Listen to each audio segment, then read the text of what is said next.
하나님 말씀 사무엘상 22장 1절부터 2절.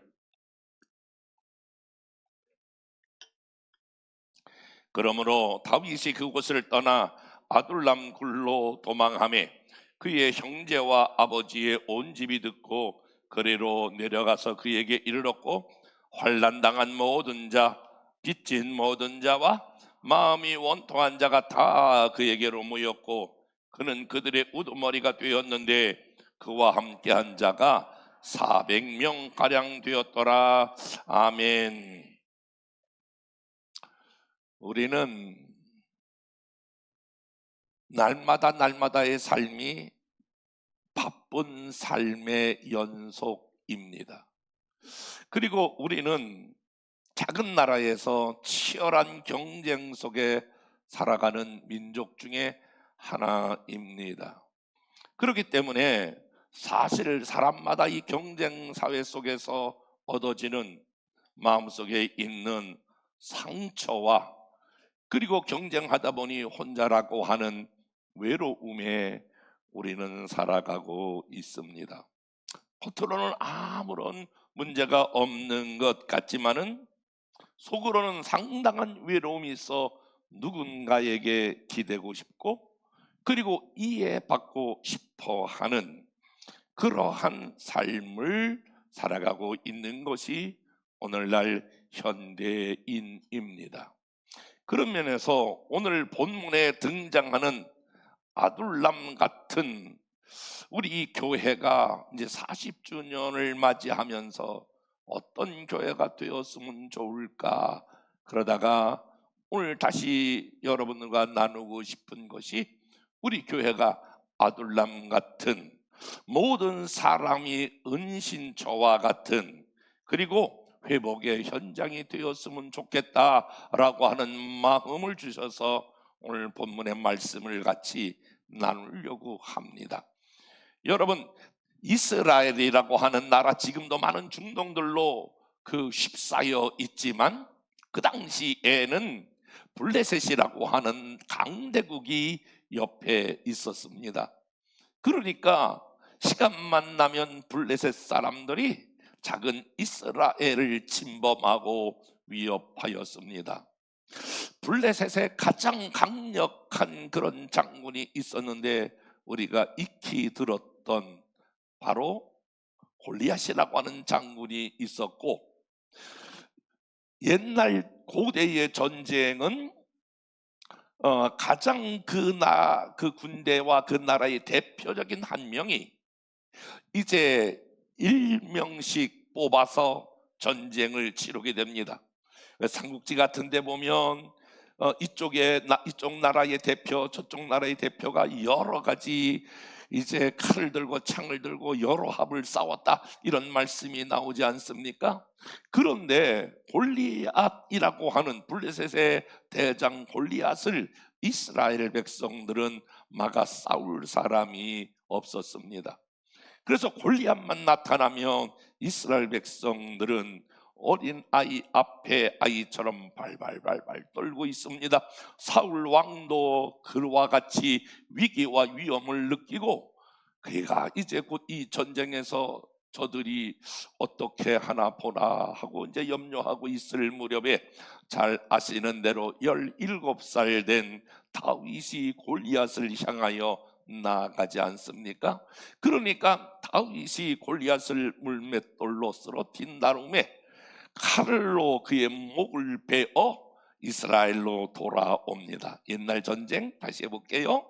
전쟁은 전면전이 아니라 왕과 왕끼리, 대표끼리 싸움을 싸우게 되는데, 이 골리앗을 대항할 사람이 대항마가 없었는데 어린 소년 다윗이 그를 쓰러뜨리니, 돌아오는 기간 동안에 이스라엘의 많은 여인들이 모여서 춤추며 노래하며 이런 노래를 불렀어요. 사울은 천천히요, 다윗은 만만히요.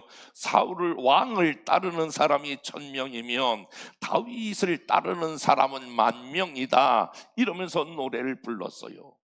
사실은 어린 소년이니까 그 어린 소년을 좀 위로하기 위해서, 격려하기 위해서 17살 무슨 뭐 큰 엄청난 성인도 아니고 아이이니까 그렇게 여인들이 그 사람을 위로하는 차원의 노래를 불렀는데, 그것이 사울 왕에는 무서운 질투로 사단이 그를 사로잡아 다윗을 죽이려고 하는 거예요. 그러니까 다윗이 그 나라에 도저히 있을 수가 없어요. 사울이라고 하는 왕이 군대를 이끌어 어린 소년 다윗을 죽이려고 하니까 다윗이 이제 그 나라에 있을 수가 없어 다른 나라, 적군의 나라 블레셋이라고 하는 나라로 도망갔는데, 거기에 왕이 무슨 왕이냐면 이름이 아기스라고 하는 왕이에요. 그런데 아기스는 잘 모르는데 아기스의 부하들이 어머나, 골리앗을 죽인 다윗이 벌써 현상수배를 붙은 것도 아닌데 다 알게 됐어요. 그러니까 블레셋이라고 하는 나라에 들어가자마자 고발되어 그가 붙들려 왕 앞에 나가게 됩니다. 그러니까 다윗의 운명도 풍전등화와 같이 아기스라고 하는 왕 앞에 끌려가는데, 그 순간의 지혜를 하나님께서 다윗에게 주지 않습니까? 그야말로 왕 앞에서 벼랑간 침을 질질 흘리고 수염에 짐이 질질질 흘리고, 그리고 몸을 막 이상하게 들면서 막 지나가다가 이런 대문 같은 데가 몸을 막 긁고 그야말로 미친 채를 하게 됩니다. 아마 다윗이 연기를 했으면 연기 대상을 받았을 거예요. 하나님 앞에 그런 지혜를 얻어 그와 같은 행동을 보이면서 생명을 얻고자 했습니다. 사무엘상 21장 13절부터 15절은 그 상황에 대한 블레셋 나라의 아기스의 말씀입니다. 다 같이 한번 읽어보겠습니다. 시작. 대문짝에 극적거리며 침을 수염에 흘리며 아기스가 그의 신하에게 이르되 너희도 보거니와 이 사람이 미치광이로다. 어찌하여 그를 내게로 데려왔느냐? 내가 미치광이가 부족하여 너희가 이 자를 데려다가 내 앞에 미친 짓을 하게 하느냐? 이 자가 어찌 내 집에 들어오겠느냐 하니라. 그러니까 그 하나님이 주신 지혜의 연기가 아기스의 눈을 멀게 했어요. 야, 저놈 좀 미친놈 아니야 저거? 우리나라에 미친 사람이 없어 저런 사람을 데리고 왔냐? 당장 내쫓아라. 그래가지고 거기서 구사 일생으로 다윗이 살아납니다. 그러니까 다윗의 입장에서는 이스라엘 나라라고 하는 나라에 있을 수도 없고 옆에 있는 블레셋 나라에서도 있을 수 없는 그야말로 진퇴양난을 맞이하게 됩니다. 그 다윗이 다시 이스라엘로 가서 아주 깊은 산 골짜기에 하나의 굴을 찾아 들어갑니다. 오늘 그 굴이 무슨 굴이냐면 따라서 몰라요. 아둘람 굴. 아둘람이라고 하는 뜻은 외지다, 그런 뜻이 있는데, 그러니까 굴도 돌이 많고 아주 협착한 그곳에 굴 속에 숨어 살게 됩니다. 외진 곳, 사람이 찾지 않는 곳, 사람의 발길이 없는 곳, 아둘람이라고 하는 굴 속에 그는 숨어 살아갈 수밖에 없었습니다. 그런데 오늘 거기에 놀랍게도 사람들이 찾아오게 되는데, 사무엘상 22장 1절 첫 번째 찾아온 사람들이 그의 가족이었습니다. 다 같이 한번 읽어보겠습니다. 시작. 그의 형제와 아버지의 온 집이 듣고 그리로 내려가서 그에게 이르. 아니 어떻게 그때에 핸드폰도 없었을 텐데 어떻게 소문을 났고 그의 아버지와 그의 형제 7형제가 이 아둘람 굴 속에 몰려들었습니다. 혼자 있던 다윗에게 그의 가족이 있으니 얼마나 든든했겠습니까? 그리고 그 뒤에 사람들이 찾아오는데 사무엘상 22장 2절 세 종류의 사람들이 그에게 찾아옵니다. 다 같이 한번 읽어보겠습니다. 시작. 환난당한 모든 자와 빚진 모든 자와 마음이 원통한 자가 다 그에게로 모였고 그는 그들의 우두머리가 되었는데 그와 함께한 자가 400명 가량이 있었더라. 그러니까 그 이스라엘 깊은 바위 속에 어느 한 구석의 아둘람 굴 속에 형제들이 찾아갔고 그리고 이상한 사람들만 몰려오는 거예요. 환난당한 자, 어려움을 당한 자, 고난당한 자, 그런 막 인생에 막 실패한 사람들이 그리로 다 더 이상 갈 곳이 없어 다윗에게 찾아왔어요. 두 번째 보니까 빚진 모든 사람, 그러니까 가난한 사람들만 찾아오는 거예요. 이상해요. 어디서 소문을 들었는지 빚진 모든 자가 아둘람 굴 속에 있는 거예요. 마음이 원통한 자, 마음의 상처를 입고 고통하고 사람한테 버림을 받고 이리 찢기고 저리 찢기고 그리고 그냥 있을 수 없어 내면에 피를 철철철 흘리는 사람들이 몇 명? 크게 몇 명? 400명이 아둘람 굴 속에 모여 있는 거예요. 예를 들어서 이런 사람도 찾아왔네요. 사울이 다윗을 죽이려고 그러자 다윗이 막 한참 녹아서 성경에 보면 놋이라고 하는 그러한 한 지역에 있는데 그 놋이라고 하는 지역은 베냐민 지파가 살고 있었던 그 지역에 한 성전이 있었어요. 그러니까 그 성 안으로 뛰어 들어가는 거예요. 거기에 제사장이 아히멜렉이라고 하는 제사장인데 딱 보니까 다윗이에요. 알아본 거예요. 그러니까 제사장들만 먹는 진설병이라고 하는 거기에 있는 떡 12개를 취해서 흡지겁 도망온 도망자인 다윗에게 그것을 먹입니다. 그리고 놀랍게도 다윗이 골리앗을 죽였던, 그래서 칼로 목을 베었던 그 칼을 다시 다윗에게 준 거예요. 그러니까 피난하고 있는 다윗을 오늘 아히멜렉이라고 하는 제사장이 그를 보호하게 돼요. 그것을 어떻게 알았느냐? 사울의 부하인 도액이라고 하는 사람이 이 사실을 알고 사울에게 고발합니다. 사울이 노발대발합니다. 그리고 성경에 이렇게 말합니다. 22장 13절 말씀 다 같이 읽어보겠습니다. 시작. 사울이 그에게라고 하는 것은 아히멜렉이라고 하는 제사장에게 이르되 내가 어찌하여 이새의 아들 이건 다윗과 공모하여 나를 대적하여 그에게 떡과 칼을 주고 그를 위하여 하나님께 물어서 그에게 오늘이라도 매복하였다가 나를 치게 하였느냐 하니. 그러면서 옛날에 보면 영모라고 하는 이야기가 있지 않습니까? 영모하는 그러한 사람들은 삼족을 멸한다고 하는 이야기가 있지 않습니까? 사울이 볼 때에는 아히멜렉이 다윗을 살려주었으므로 거기에 속해 있는 아히멜렉의 가족, 특별히 제사장 85명의 목을 다 쳐 죽입니다.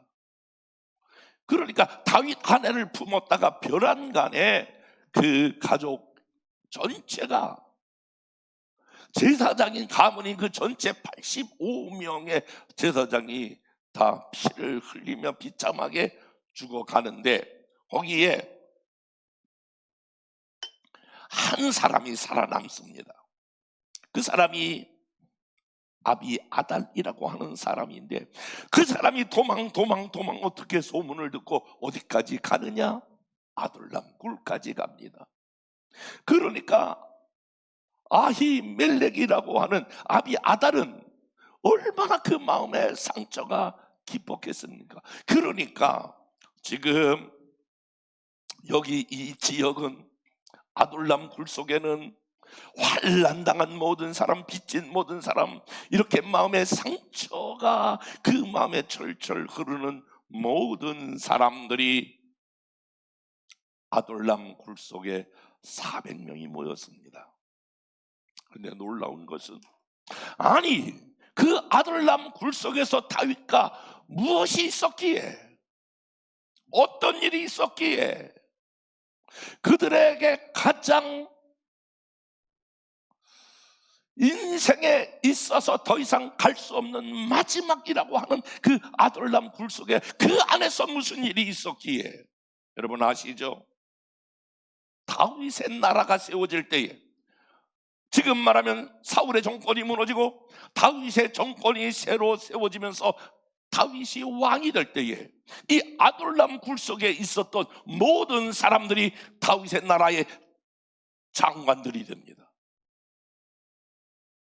그러니까 가장 연약했던 사람들이, 가장 부족했던 사람들이, 가장 많은 상처를 입었고 가장 가난하고 가장 환난을 당했던 사람이, 아니 그 안에서 아둘람 굴 속에서 무슨 일이 있었기에 그들은 모두가 다 한 나라에서 그렇게 위대한 사람들로 바뀌게 되었을까? 이것이 오늘 제가 살펴보려고 하는 중요한 설교의 논지입니다.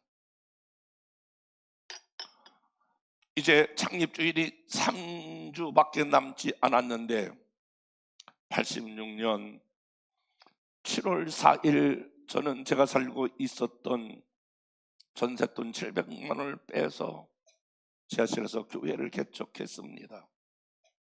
10년 동안 쭉 이렇게 교회를 이어오면서 제가 이 지역에 있는 목사님들과 사귐을 갖게 되었는데, 요 앞에 보면 잠실교회라고 하는 교회에 있었는데 당시에 원강기 목사님이라고 하는 분이었습니다. 그리고 제 밑에는 갈보리 선교교회 성막으로 유명한 강문호 목사님과 저와, 그리고 지난번에 한번 왔던 나팔을 불었던 그런 침례교 목사님 네 분이 교제했습니다. 한 달에 한 번씩은 목욕하고 같이 밥을 먹을 때마다 그분들은 자기네 교회를 자랑하는 거예요. 우리 교회는요 장관이 출석해요, 우리 교회는 국회의원이 출석해요, 아니 우리 교회는 회사 사업하는 사람이 정말 사업을 크게 하는 사람들이 사업해요. 그 당시에 30년 전에요, 우리 교회에 11조 100만 원 하는 사람이 30명인데 이러면서 이야기하는 거예요. 그 제가 매일 만나자마자 제가 동생 같고 그러니까 그냥 서스럼 없이 자기 교회 자랑을 그렇게 막 두 분이 하는데, 그런데 그 이야기를 들어올 때마다 마음에 부러움이 생기는 거예요. 아니 우리 교회는 아무리 살펴봐도 위대한 그러한 무슨 명예를 가진 분이나 대단한 무슨 사업을 운영하는 분이 없는데 저들 교회는 어떻게 저런 사람이 많이 있을까? 하나님은 공평하다고 그랬는데 아무리 생각해봐도 하나님은 공평하지가 않구나. 그래서 어느 날 기도를 시작했어요. 하나님 나는 하나님이 공평한 하나님이라고 믿었는데, 아니 똑같이 같은 지역에서 목회하는데 어떤 데는 하나님이 명예 있는 사람, 부자 사람, 많은 사람을 보내주는데 왜 우리 교회는 그리하지 아니합니까? 그러다가 하나님께서 내가 너를 부른 것은 너희 교회가 오늘 나타난 아둘람 굴 같은 그런 교회로 내가 너희 교회를 세웠고 그렇게 내가 너희 교회를 만들어 갈 것이다 라고 하는 음성을 듣고 썩 기분이 좋지 않았지만은, 그래도 하나님이 우리 교회를 어떤 목적 가운데에 세우셨구나, 그런 것을 붙들고 지금까지 30년을 도와 이제 올해 40년을 맞이하게 됩니다. 그러면 우리는 아둘람 같은 교회를 꿈꾸고 있는데, 이 40주년을 앞두고 우리 교회가 아둘람 굴 속에서 일어났던 역사를 다시 한번 우리는 회상하고 그 은혜를 구하게 되는데, 아둘람 교회에서는 어떤 일들이 일어났을까? 거기는 치유와 회복이 있는 은혜의 공동체였습니다. 따라해볼까요? 치유와 회복이 있는 은혜의 공동체. 한번 여러분 생각해 보십시오. 다윗도 지금 마음에 이 세 가지가 환난을 당하고 가난하고 그리고 마음에 사울로부터 쫓김을 받던 상처가 있는 사람 아닙니까? 그런데 거기 400명 모인 사람들이 모두가 다 환난을 당한 모든 자, 빚진 모든 자, 마음이 원통한 자, 그런 사람들이었습니다. 여러분, 이런 사람들의 특징이 무엇이라고 생각하십니까? 이런 사람들의 특징은 여러분 한 가지로 말한다면 열등감에 사로잡힌 사람들입니다. 다른 말로 심리학적으로 말하면 자존감이 잘 세워지지 않는 사람입니다. 열등감을 가진 사람들의 특징은 두 가지로 나타나는데, 툭하면 나를 무시하는 거냐 이거예요. 내가 없다고 나를 무시하냐?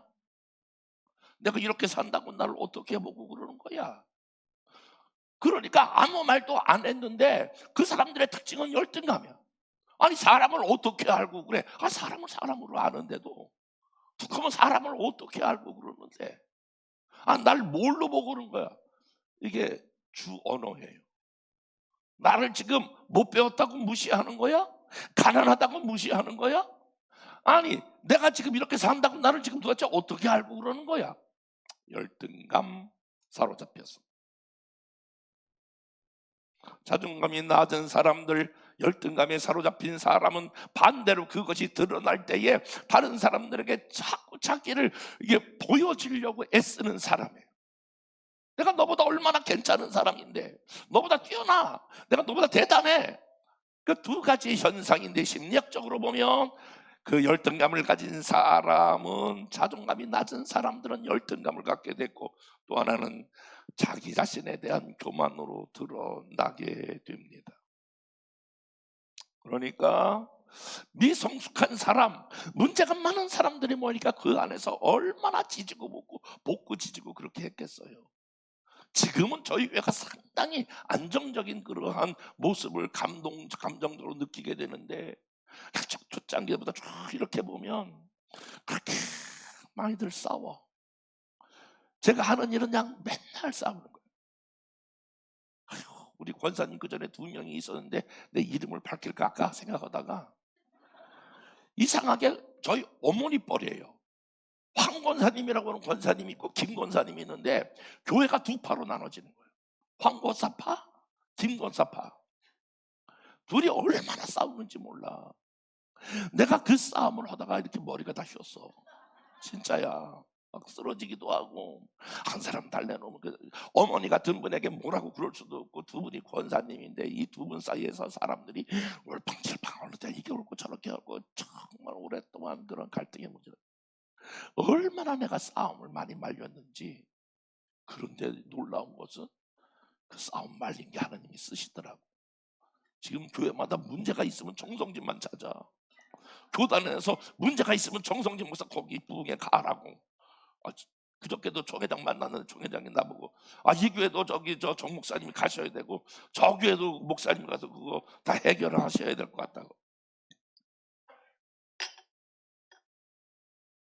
그런데 여러분, 거기서 그 많은 갈등 속에서 그 속에서 하나님이 그들을 훈련시켜요. 그리고 여러분, 성경을 여러분 혹시 보시는 분은 알겠습니다만은 요압이라고 하는 출중한 인물들이 나오게 됩니다. 아비새, 아사헬, 이와 같이 굉장히 다윗의 나라의 건국에 강력한 사람들이 세워집니다. 왜 그렇습니까? 거기서 치유가 일어나고, 거기서 회복이 일어나고, 거기서 성령의 만지심과 성령의 회복하심과 성령의 역사가 나타나기 때문에 그렇습니다. 저는 우리 교회가 대단한 사람, 위대한 사람, 엄청난 사람이 오는 것도 대단히 중요하지만, 어떤 세상의 아픔과 슬픔과 눈물을 가지고 올지라도 하나님이 그들을 치유하시고 회복하시고 역사하셔서 성령의 요압과 같은 분들, 요압은 여러분 다윗의 날에 가장 강력한 군대, 아비새 같은 다윗의 그러한 비서도 나오고 이스라엘같이 들노루처럼 발이 빠른 그러한 용맹스러운 장군들이 다 아둘람 굴에서 거기서 다 태어나고 회복되게 되는 줄로 믿습니다. 사실은요, 사람이 자신이 성공하고 잘 되면 어렵고 힘든 과거를 잃어버리거나 지우려고 하는 경향이 있습니다. 그리고 잘된 것만 보여주고 싶어 합니다. 정직하게 말하면 저희 교회에 많은 사람이 왔다 갔습니다. 지금 아마 그 사람들 다 하면 수천 명이 왔다 갔을 거예요. 그런데 오신 분들마다 하나님이 여기서 다 만지시고 치유하셨어요. 근데 저에게 지금도 많은 사람들의 생각이 나요. 목사님, 제가 여기서 또 신앙생활 하고 있지만 저 여기서 신앙생활 하는 게 좀 곤란해요. 왜요? 저희의 지나간 너무너무 다른 사람이 알면 뭐라고 할 만한 지나간 부끄러운 과거가 다 알지 않습니까? 지금 이렇게 회복됐지만 나의 지나간 날들 너무 아는 거 별로 안 좋아해요. 그래서 내가 다른 교회 가야 되겠어요. 그래서 내가 사실은 여러분 일일이 다 말씀을 못 드렸지만 수많은 사람을 내가 축복 기도해서 보냈어요. 처음엔 굉장히 섭섭했는데 아하, 그렇구나. 하나님이 아둘람 같은 우리 교회에 치유하고 회복해서 또 다른 교회로 파송하는 것도 그것도 교회의 사명이구나. 그렇게 제가 받아들이고 그 다음부터는 마음에 큰 상처를 입지 않았어요.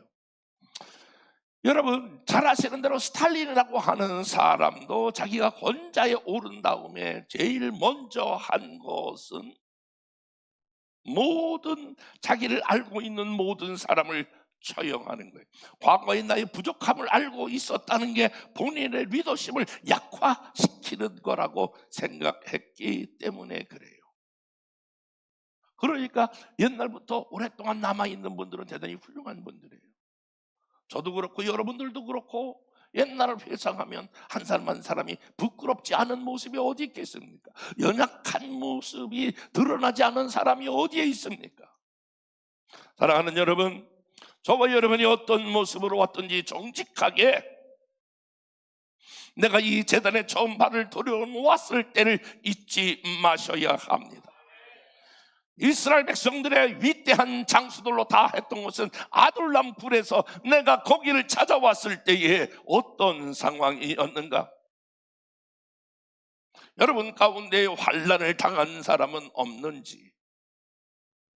여러분 가운데에 난 이런 말 많이 들어요. 목사님 제가요 수백억 부자였어요. 사실 제가 한때 어마어마하게 잘 나갔어요. 아유 주여, 지금 그러면 얼마나 좋아.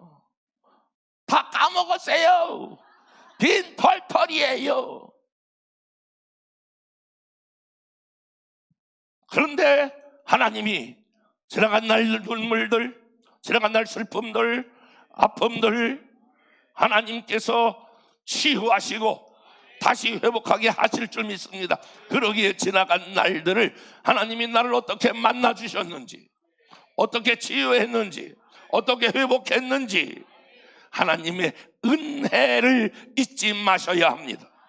하나님의 은혜를 기억하셔야 합니다. 여러분들이 내가 이야기하면 여러분들은 징글징글하다 그럴 거예요. 저는 어딜 가든지 내가 어떤 사람이었는가를 난 늘 말합니다. 내가 부잣집 아들이었는데 우리 아버지가 쫓겨나서 내가 외갓집에서 자랐습니다. 때로는 나 혼자 고아처럼 자랄 때도 있었습니다. 이걸 이야기하는 것은 성도들에게 들으라고 하는 것이 아니라 나 자신에게 하나님이 어떤 나를 만나 주셨는지,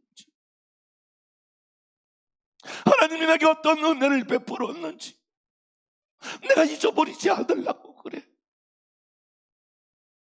어떻게 보면 지금 보여지는 나, 드러난 나, 뭐 이렇게 많은 사람들 앞에 무게, 이런 나만 생각할 수 있는데, 하나님, 내가 지나간 나들 어떤 사람이었는지 그 은혜를 잊지 않게 없어서, 잊어버리지 않게 없어서.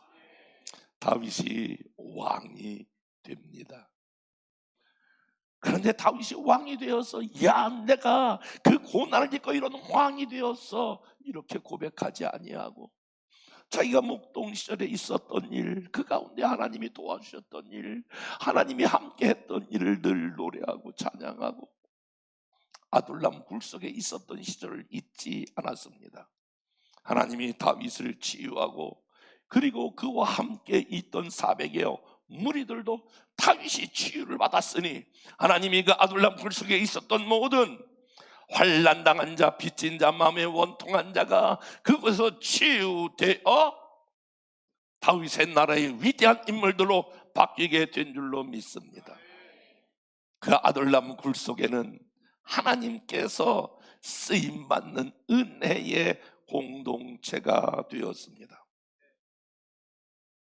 여러분, 그 사람들이 그곳에서 그냥 가만히 있었던 것이 아니라 한 사람 한 사람 마음을 만지시고 역사해서 그들이 믿음으로 자라기 시작했어요. 자, 보세요. 사울이라고 하는 나라가 있었고, 사울이 다스리고 있는 나라, 지금은 우리는 이명박 정권이라고 그러잖아요. 옛날에 윤석열 정권, 이명박 정권이지만 사울이라고 하는 정권이 들어섰을 때 거기에 있었던 사람들을 성경은 이렇게 묘사하고 있어요. 그리고 저 아둘람 굴 속에 제2대 왕 아둘람 굴 속에 다윗과 함께 있던 사람들을 성경은 이렇게 표현하고 있어요. 사무엘하 3장 1절 다 같이 한번 읽어보겠습니다. 시작. 사울의 집과 다윗의 집 사이에 전쟁이 오래매 다윗은 점점 강하여 가고 사울의 집은 점점 약하여 가니라. 여기 사울과 함께 했던 위대한 사람들 이름만 들어도 쫙 알던 사람들이 있는가 하면 아둘람 굴 속에 있었던 별 볼 일 없는 다윗에 함께 했던 사람들. 그러나 성경은 뭐라고 말하냐면 다윗은 점점 강하여 가고 아둘람 굴 속에 있던 사람은 점점 강하여 가고, 여러분들은 점점 강하여 가고 점점 번성해 가고 점점 은혜 안에 거하고 점점 축복의 길이 열리고 하나님이 점점 여러분을 세워가는 이런 놀라운 자리에 들어가기를 주님의 이름으로 축복합니다. 한때 젊었을 때 대단하지만 나이 먹어 늙어서 별 볼 일 없는 사람으로 가는 사람이 있는가 하면 별 볼 일 없지만 하나님이 시간이 가면 갈수록 그 사람에게 다시 한번 점점 강하여 가고 점점 번성해 가고 점점 은혜 안에 있게 되고 점점 축복해 가고 하나님이 다윗과 함께 했던 나라를 그렇게 사용하십니다. 다윗이 하나님을 생각하면서 야, 나는 이런 왕궁에 거하는데 하나님이 어떻게 그런 천막 안에 있는 집에 거할까? 그러면서 사무엘하 7장 7절부터 8절 시작.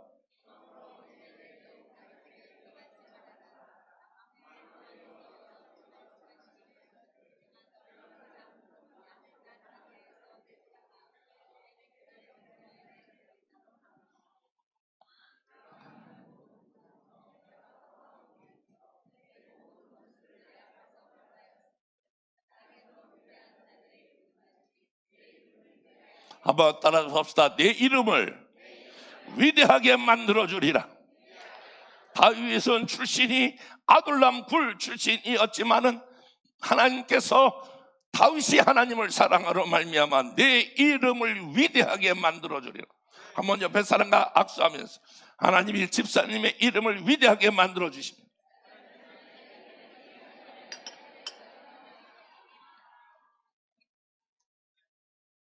그렇게 믿으시면 아멘.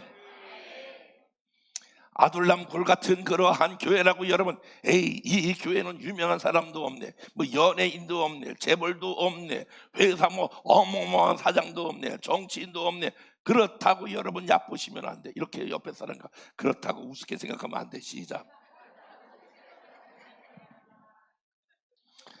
하나님이 저와 여러분을 아둘람 굴 출신일지라도 점점 위대하게 하고, 점점 번성하게 하고, 점점 승리하게 하고, 점점 회복되어 영향력 있는 사람으로 만들어 주실 줄로 믿습니다. 고린도전서 1장 25절 29절 다 같이 한번 읽어보겠습니다. 시작. 하나님의 어리석음이 사람보다 지혜롭고 하나님의 약하심이 사람보다 강하니라. 형제들아, 너희를 부르심을 보라.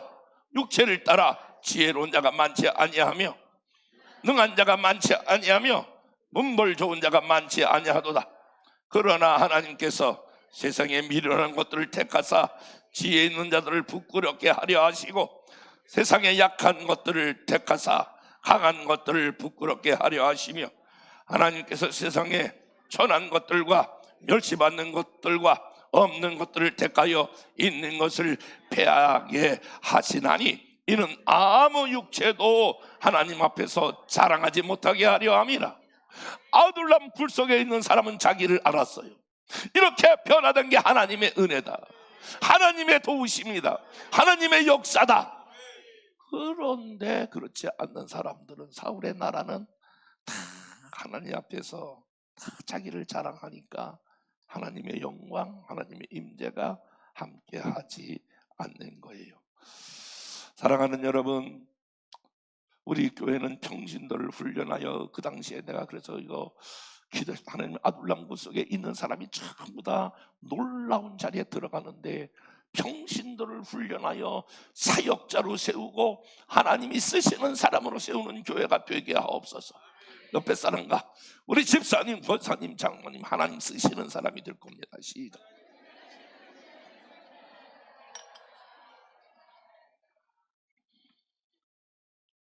환난당한 모든 자, 빚진 자, 마음에 상한 자를 하나님이 훈련하여 하나님의 나라의 위대한 일꾼들로 삼아 주실 줄로 믿습니다. 세 번째, 말씀에 순종하는 자인데, 그 아둘람 굴 속에 있는 사람은 말씀에 순종하는 사람들이었습니다. 아둘람 굴 속에서 다윗이 세 편의 시편을 쓰게 됩니다. 시편 34편, 시편 57편, 시편 142편인데 34편의 핵심은 18절과 19절입니다. 다윗이 아비멜렉 앞에서 미친 채 하다가 쫓겨나며 지은 시, 이런 겁니다. 18절 19절. 여호와는 마음이 상한 자를 가까이 하시고 중심으로 통회하는 자를 구원하시도다. 의인은 고난이 많으나 여호와께서 그의 모든 고난에서 건지시는도다. 아멘 해봐요. 여러분, 고난이 많으나 하나님께서는 저와 여러분을 건지십니다. 시편 142편은 다윗이 절절히, 여러분 조용히 눈을 감고 우리 드라마 성경으로 제가 한번 띄워볼 테니까, 시편 142편 그 아둘람 굴 속에서 하나님 앞에 다윗이 어떻게 치료되고 회복되었는가라고 하는 말씀이 시편 142편입니다. 말씀을 띄워보시죠. 제 142편. 다윗이 굴에 있을 때에 지은 마스겔, 곧 기도. 내가 소리내어 여호와께 부르짖으며 소리내어 여호와께 간구하는도다. 내가 내 원통함을 그의 앞에 토로하며 내 우환을 그의 앞에 진술하는도다. 내 영이 내 속에서 상할 때에도 주께서 내 길을 아셨나이다. 내가 가는 길에 그들이 나를 잡으려고 울무를 숨겼나이다. 오른쪽을 살펴보소서. 나를 아는 이도 없고 나의 피난처도 없고 내 영혼을 돌보는 이도 없나이다. 여호와여, 내가 주께 부르짖어 말하기를 주는 나의 피난처시요 살아있는 사람들의 땅에서 나의 분깃이시라 하였나이다. 나의 부르짖음을 들으소서. 나는 심히 비천하니이다. 나를 핍박하는 자들에게서 나를 건지소서. 그들은 나보다 강하니이다. 내 영혼을 옥에서 이끌어내사 주의 이름을 감사하게 하소서.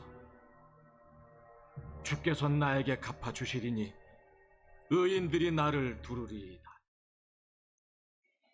다윗은 어려울 때마다 사람을 의지하지 아니하고 하나님 앞에 나아가 백성들아 시시로 그의 앞에 마음을 토하라. 그는 우리의 피난처가 되신다. 그때마다 하나님께서 다윗을 만지시고 회복하여 그 많은 사람들 회복의 일로 이끌어 강력한 다윗의 나라가 되었습니다. 나는 우리 교회가 가면 갈수록 강력한 교회가 될 줄로 믿습니다. 제가 본 환상 중에 하나가 하나님이 어느 날 배를 하나 보여주시는데 배가 도시 2개 펴졌지만 너희 교회는 가면 갈수록 이 도시 완성되어 전투성 같은 교회가 될 것이다. 지금은 유람선 같아 별 볼 일 없지만은 강력한 교회가 되어 사단의 심장부와 사단의 머리를 깨는 교회가 될 것이다. 저는 그 환상을 보고 얼마나 많이 울었는지 모릅니다. 지금은 약한 것 같으나 가면 갈수록 하나님의 교회는 강성해지고 강력한 교회가 되어서 나라와 민족과 역사 가운데에 큰 일을 행할 그 교회가 우리 교회의 여러분들인 줄로 믿습니다. 다 같이 일어나셔서